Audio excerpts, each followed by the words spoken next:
This is Otis Smith with RAPLife Sports.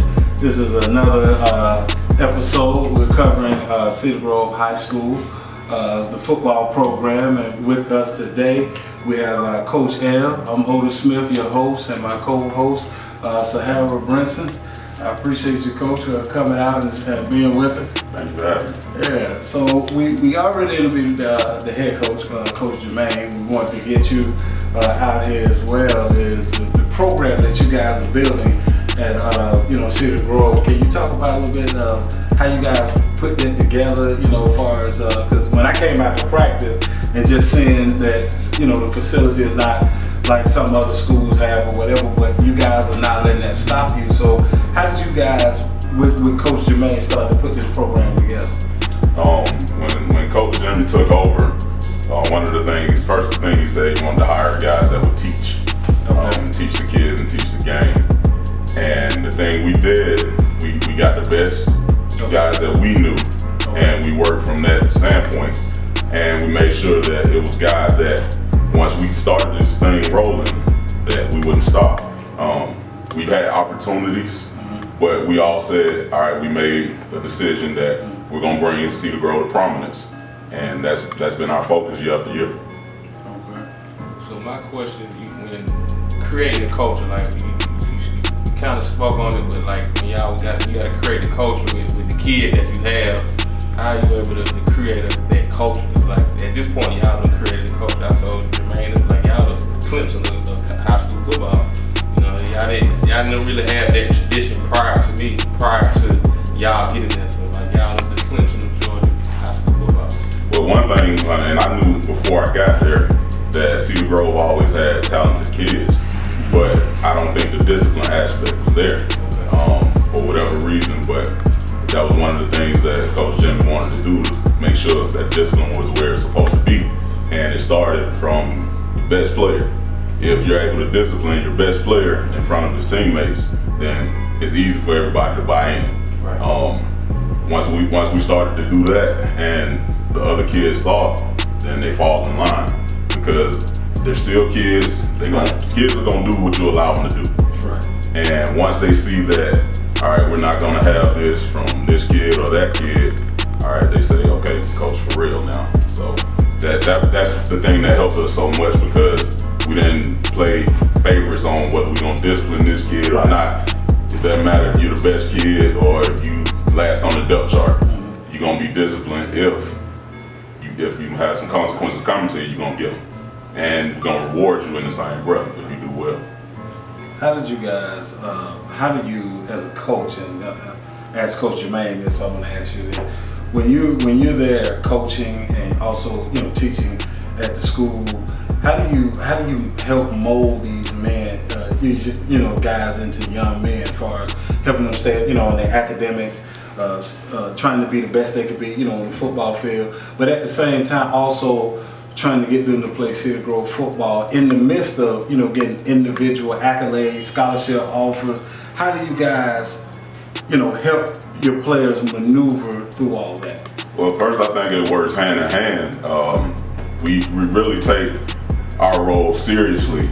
Something that I grew up on, and I think most of us did, that it takes a village to raise a child. Right. And we've kind of gotten away from that, but we make sure that we understand, the parents understand that we understand our role in that village, because we're with your child more than you are. True. Right. They go home and they're home for 6 hours, but they're with us almost 12.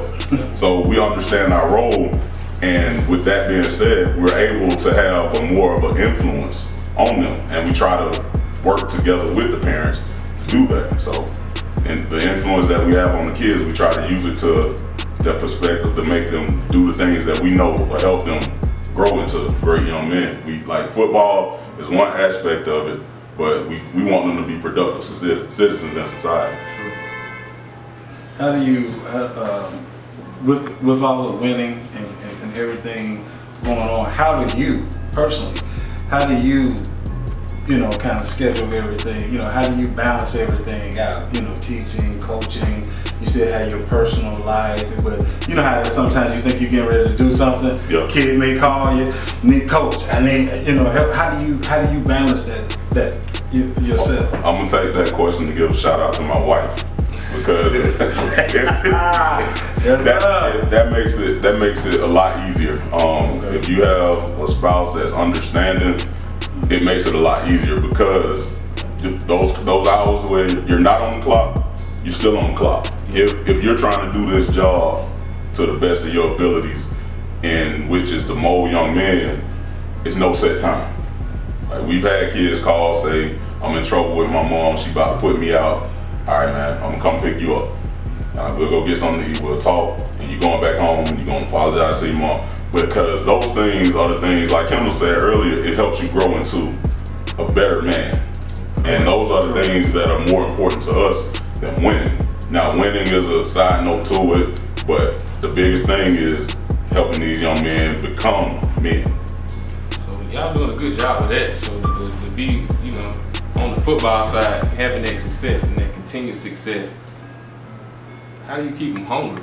Outside of getting scholarship, but how do you keep them hungry as individuals to keep playing together as a team? Because you might be getting this one player getting scholarships, and they might be feeling, well, I'm good. Like, I don't really gotta worry about the team. As long as I'm going to school, I'm straight.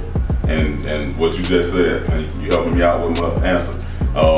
Say I'm good. Well, one of our mottos is don't be good, be great. And we also say that good is the enemy of great, meaning that when somebody's good, somebody's great behind you, gonna pass you up. So we always set goals for them for every game, every practice. And if those goals aren't reached, then we have to pay for it. Because we don't look at it just wins and losses on the scoreboard. We're trying to reach our goals, and we're not gonna let another team or an opponent determine what our goals are. When we set those goals, we're gonna work to reach them. Okay. Well, y'all doing a great job with that. My next question is in regards to y'all got so many players, coach. He said next year you think so. Next year team, just on the field, gonna be better than this state championship team. That's gonna be tough. Because every team every year is different. And like you said, we have to continue to work to keep them humble and hungry, and to let them know that, well, last year's team was last year's team. And that's the challenge that we really enjoy as coaches, in making those guys understand that you can't live off the past. When you live off the past, as Andre 3000 said, you'll be a has-what, has been. And that's not something you want on your record. You want to do better than the ones before, and that's the challenge that we always welcome and we love it.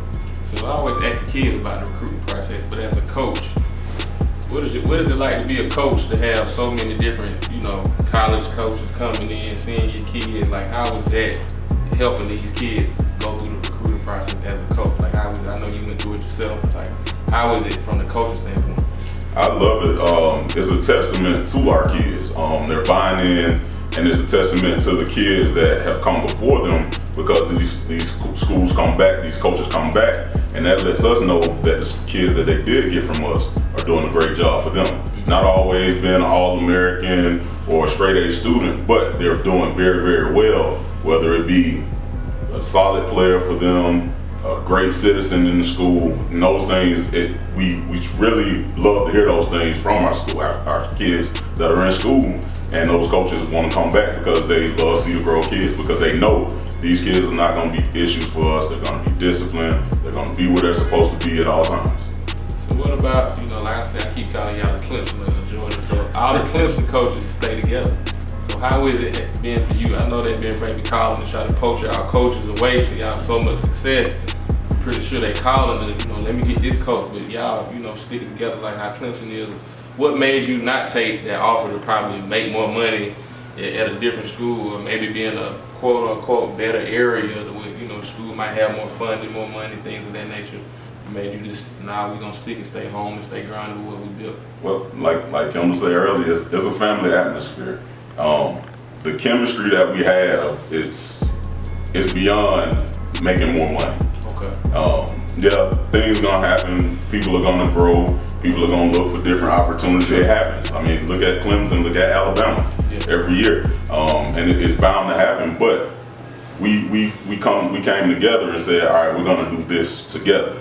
and we've been able to get it rolling, and we plan on continuing to do that. Just one final question I have for you, Coach, is Coach Jermaine said the same thing, and I love it. I'm gonna have to go get a t-shirt on it. So I'm gonna give y'all credit for it, but I gotta get the t-shirt on, which is, good is the enemy of great. Yeah. Can you talk about that a little bit more? You know, home, if you can zone in on that and just explain it to the people, like Cedar Grove's mantra of good is the enemy of great. It's again, it comes down just like, if you set personal goals, you want to reach those goals. Once you reach those goals, you can never be satisfied. Gotcha. Once you get satisfied, somebody else more hungry will pass you up. So when you set those goals, reach those goals, then you need to set another set of goals. Gotcha. Because you're always reaching for that greatness. I saw an ad one day that said greatness is a choice.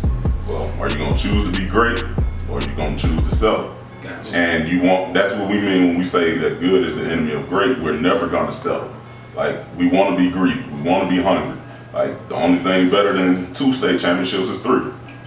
So I agree. at this point, that's our mindset, and we're gonna have to do whatever it takes to get to that point. Gotcha. Well, again, we want to appreciate you for coming on, being part of RAPLife Sports. You continue Thank to you, see the Grove documentary. We're going to continue to support you guys, and we'll have a platform for coaches, the players, the community, the family. You know, maybe y'all can put me. I want to be. My eligibility up, but you know, I still want to be a part of this family, man. So we appreciate. I got one play left.